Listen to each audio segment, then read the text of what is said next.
Assalamualaikum warahmatullahi wabarakatuh. Hai, selamat pagi anak-anak. Ketemu lagi dengan Pak Angga di pembelajaran pada hari ini. Bagaimana kabar kalian? Semoga selalu dalam keadaan sehat ya. Iya, anak-anak, kali ini kita akan belajar lagi materi tematik tema ke-8 tentang lingkungan sahabat kita. Subtema 1, manusia dan lingkungan, pembelajaran kedua. Materi pembelajaran yang akan kita lalui pada hari ini yaitu materi muatan IPA tentang siklus air dan juga materi bahasa Indonesia tentang urutan peristiwa teks fiksi. Kita masuk ke materi pertama yaitu tentang proses siklus air. Anak-anak, air sangat penting bagi kehidupan di bumi. Setiap hari, kalian membutuhkan air untuk berbagai keperluan, mulai dari membersihkan diri sampai dengan memasak. Setiap hari kita menggunakan air. Mengapa air tak kunjung habis walau terus-menerus digunakan? Air selalu tersedia di bumi karena air mengalami siklus. Siklus air merupakan perputaran air secara terus-menerus dari bumi ke atmosfer, lalu kembali lagi ke bumi. Siklus air terjadi akibat pengaruh panas dan sinar matahari. Matahari menjadi penggerak utama terjadinya proses siklus air. Tahapan dari siklus air yaitu evaporasi atau penguapan, kondensasi atau pengembunan, dan juga presipitasi atau hujan. Nah, untuk lebih memahami lagi, perhatikanlah gambar proses siklus air berikut ini. Matahari yang memancarkan panas di bumi menyebabkan adanya evaporasi atau penguapan, baik itu di laut, di danau, maupun di sungai. Dari proses penguapan, air berubah menjadi uap air, kemudian menuju ke atas. Kemudian, uap air yang berkumpul semakin lama semakin banyak dan membentuk awan atau kondensasi.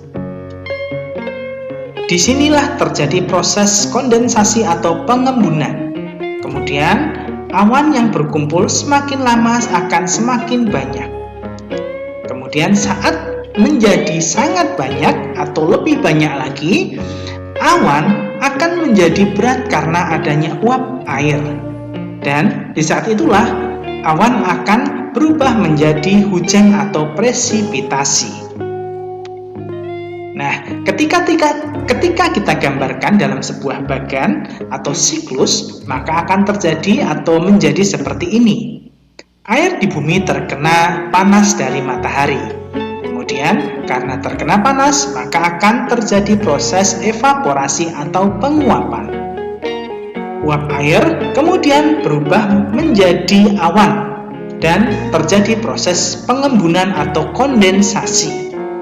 Selanjutnya, awan yang semakin lama semakin banyak akhirnya turun menjadi hujan atau presipitasi.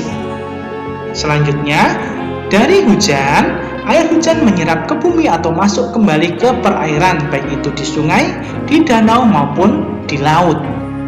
Dan terjadi lagi atau terulang lagi dengan air yang ada di sungai, danau, atau laut yang terkena panas dari sinar matahari. Semuanya akan berulang secara terus-menerus. Nah, dari proses siklus air itu dapat disimpulkan bahwa sebenarnya jumlah air di bumi secara keseluruhan cenderung tetap. Hanya saja wujud dan tempatnya yang berubah.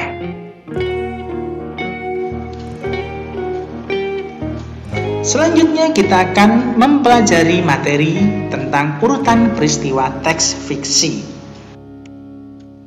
Pada pembelajaran sebelumnya, kamu telah mempelajari urutan peristiwa cerita non-fiksi. Kali ini, kamu akan mempelajari urutan peristiwa dalam cerita fiksi. Cerita fiksi adalah cerita yang berupa khayalan atau tidak nyata. Urutan peristiwa dalam cerita fiksi sering disebut sebagai urutan cerita atau alur cerita. Nah, urutan dari peristiwa teks fiksi adalah sebagai berikut. Yang pertama, ada pengenalan situasi cerita. Yang kedua, ada pengungkapan peristiwa yang menimbulkan masalah bagi tokohnya. Yang ketiga ada permunculan masalah. Yang keempat, puncak masalah atau konflik. Yang kelima ada penyelesaian konflik. Dan yang terakhir ada akhir cerita. Silahkan perhatikan atau bacalah teks berikut ini. Bacaan tentang semut dan beruang. Pada suatu hari, Barry si beruang melihat ke dalam mata air.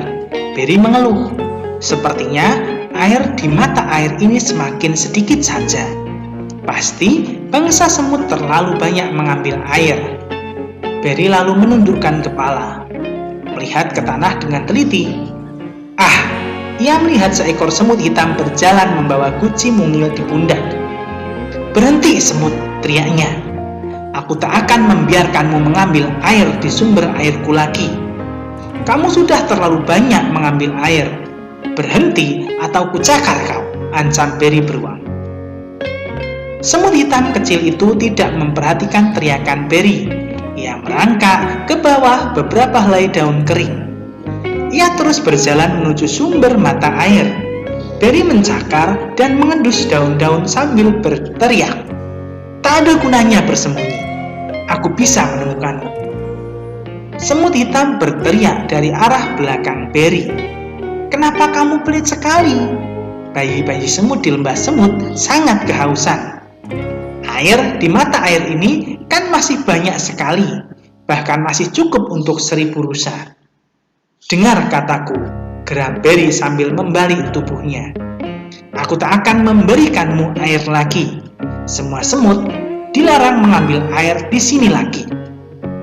Semut hitam terdiam sebentar. Lalu katanya, "Apa boleh buat kalau kau sudah memutuskan begitu? Tapi aku tetap akan mengambil air untuk bayi-bayi semut di lembah." Barry beruang sangat marah. Namun, semut hitam sudah menghilang lagi ke bawah daun-daun kering. Barry mencarinya, tetapi ia tidak melihat apa-apa di rumput. Akhirnya, ia kembali dengan jengkel ke sarangnya di dekat pohon oak. Nah, berdasarkan bacaan tentang semut dan beruang tadi, maka urutan peristiwa yang ada pada bacaan tersebut yaitu 1. Barry si beruang melarang semut mengambil air. 2. Semut tidak menyadari dan terus berjalan ke arah air. 3. Barry marah dan mencakar serta berteriak. 4. Semut bingung dengan sikap Barry. Dan yang kelima adalah semut pergi dari tempat itu dan Barry kembali ke sarangnya dengan jengkel. Nah, anak-anak, akhirnya kita sampai pada akhir pembelajaran kali ini. Jangan lupa kerjakan tugasnya dan kirimkan kepada bapak atau ibu guru kalian.